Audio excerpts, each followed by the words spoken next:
এই এক বছর আমরা নানান অভিজ্ঞতার মধ্য দিয়ে জাতীয় নাগরিক পার্টি এনসিপি গিয়েছে। শুধু এনসিপি নয়, পুরা বাংলাদেশই আসলে এই এক বছর বহুমাত্রিক অভিজ্ঞতার মধ্যে দিয়ে গিয়েছে। আপনারা জানেন, গণ অভ্যুত্থান পরবর্তী একটি সময়, সেই সময়কে ধারণ করে বাংলাদেশকে এগিয়ে দিতে যে নেতৃত্ব প্রয়োজন, এনসিপি তার জায়গা থেকে সেই চেষ্টা করেছে। আমাদের আজকের এই প্রতিষ্ঠা বার্ষিকীর যে প্রতিপাদ্য, দেশ যাবে নতুন পথে, ফিরবে না আর ফ্যাসিবাদে। আমরা মনে করি ফ্যাসিবাদ থেকে আমরা বেরিয়ে এসেছি, ফ্যাসিবাদী সরকারের পতন ঘটেছে, ফ্যাসিবাদী বন্দোবস্ত বিলোপের রাজনীতি আমরা করছি। আমরা মনে করি বাংলাদেশের সামনের পথ এটাই, ফ্যাসিবাদকে বিলোপ করে গণতন্ত্র প্রতিষ্ঠা করা সম্পূর্ণভাবে। সেটার জন্য যে সংস্কারের লড়াই, জুলাই সনদ বাস্তবায়ন সহ গণভোটের গণরায় বাস্তবায়ন, সেই লড়াই আমরা চালিয়ে যাচ্ছি। ফ্যাসিবাদ বিলোপের জন্য বিচার অত্যন্ত গুরুত্বপূর্ণ একটি বিষয়। সেই ফ্যাসিস্টদের, গণহত্যাকারীদের বিচারের দাবিতে, গুমখুনকারীদের বিচারের দাবিতে আমরা এখনো সরব রয়েছি। এবং আমাদের আজকের অন্যতম আরেকটি প্রতিবদ্ধ হচ্ছে যে বিপ্লব, বিকল্প এবং বিনির্মাণ। আমরা মনে করি যে বিপ্লবের শক্তি থেকে বিকল্প তৈরি হয়েছে, যেই বিকল্প বাংলাদেশকে বিনির্মাণ করতে চায়। এনসিপির পথ চলা এক বছর হলেও এনসিপির পিছনে অনেক বড় প্রেক্ষাপট রয়েছে।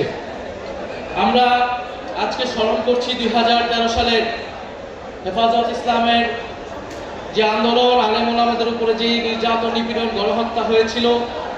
18 সালের কোটা সংস্কার এবং নিরাপদ সড়ক আন্দোলন, ভ্যাট বিরোধী আন্দোলন এবং পিলখানার যে গণহত্যা এবং জুলাই গণ অভ্যুত্থান, বৈষম্যবিরোধী ছাত্র আন্দোলনের নেতৃত্বে সংগঠিত হয়েছিল।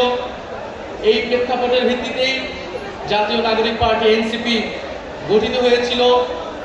গত বছর 2025 সালের 28শে ফেব্রুয়ারি এনসিপি 28শে ফেব্রুয়ারি প্রতিষ্ঠিত হলেও গণ অভ্যুত্থানই আসলে আমাদের শিকড়। গণ অভ্যুত্থান থেকে আমাদের যাত্রা শুরু হয়েছে। আমরা সামনের দিকে এগিয়ে চাই।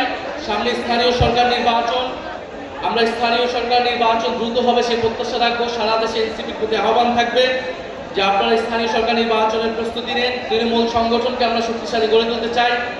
এবারের নির্বাচনে 6টি আসন আমরা বিজয় লাভ করেছি। আমরা এটাতেই সন্তুষ্ট নই।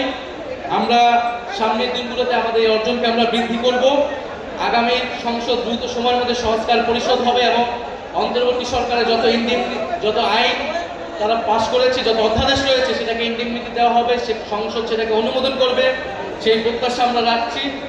আর আজকের এই আমাদের আয়োজনে বাংলাদেশ গণপ্রজাতন্ত্রী সরকারের প্রধানমন্ত্রী জনাব তারেক রহমান, উনি শুভেচ্ছা বার্তা জানিয়েছেন। বিরোধী দলীয় নেতা এবং বাংলাদেশ জামাত ইসলামের সম্মানিত আমির জনাব শফিকুর রহমান এমপি, উনি শুভেচ্ছা বার্তা জানিয়েছেন।